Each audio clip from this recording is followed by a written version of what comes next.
Alright, day 7 of Unit 1 Formative 2. This is our last video for this formative, and it's literal equations. A literal equation, okay, is an equation that has more than one variable. Okay, so this one here is a literal equation. This one is not, but we're going to use this one to help us solve this one.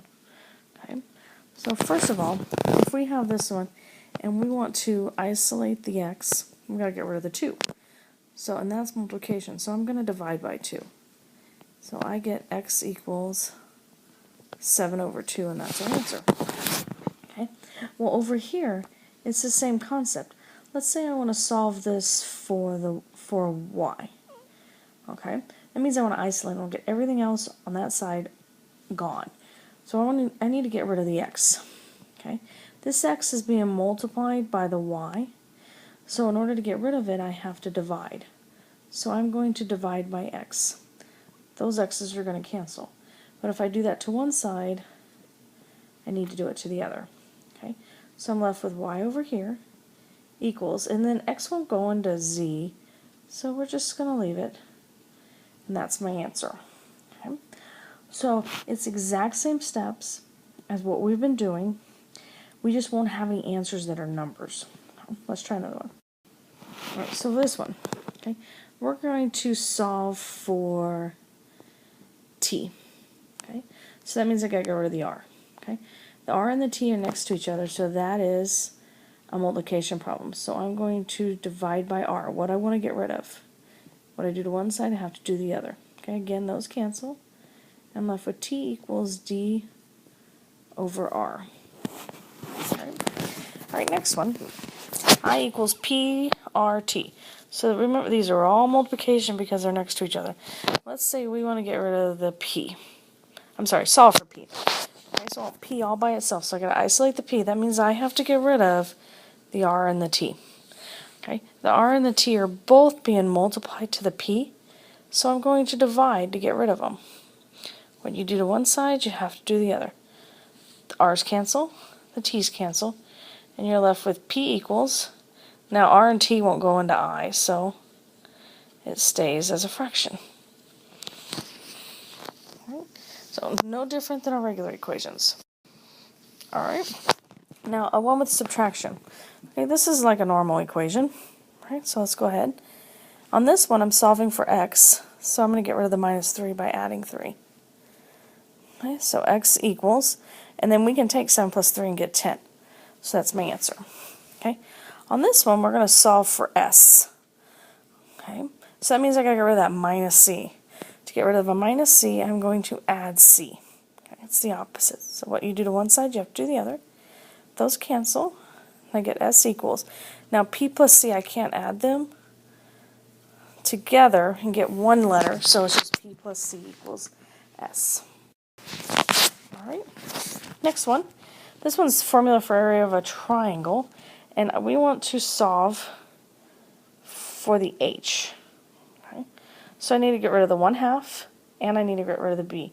What I'm going to do is show you that this is the same thing. Okay? Again, I want to solve for h. So I got to get rid of the b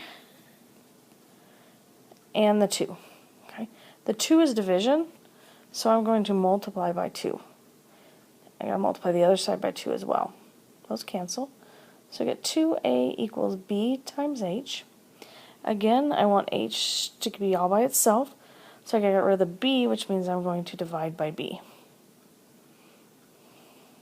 Okay, so h equals, and b won't go into 2a, so the answer is 2a over b equals h.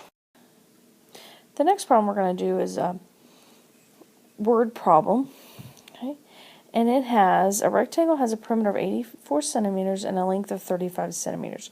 What's the width? So the formula is going to be given to you, okay? And you need to figure out what the width is. So we are going to figure out what the width is. Now that means that we're going to solve for w. But before we do that, we're going to go ahead and plug in what we know. Okay?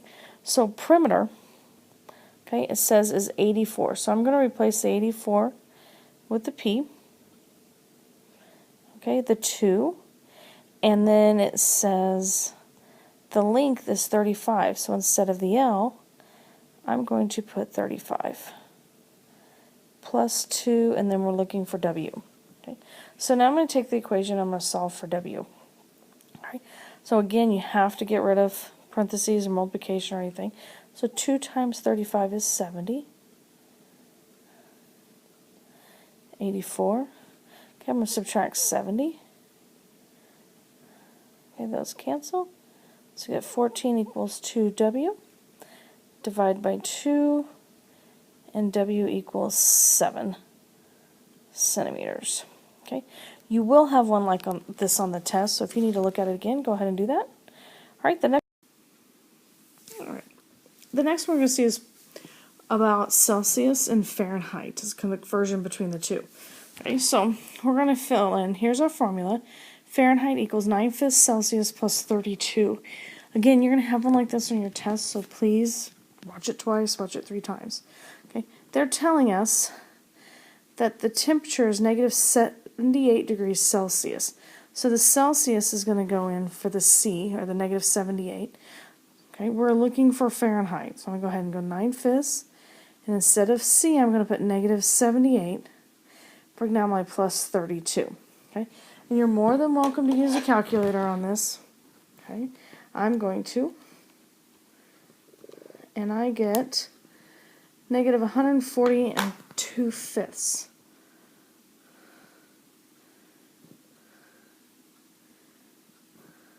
Oops. Here I said, make that better, 5 plus 32. Okay, so I just took 9 over 5 times negative 78. I got negative 140 and 2/5. Then I'm going to add 32. And I get 108 and 2/5, or negative 108 and 2/5. Okay, so the Fahrenheit temperature would be negative 108 degrees, approximately. Okay, all right. Well, fact: in 30 minutes, the average body gives off enough heat combined to bring a half gallon of water to a boil. Pretty neat. You guys have a great day.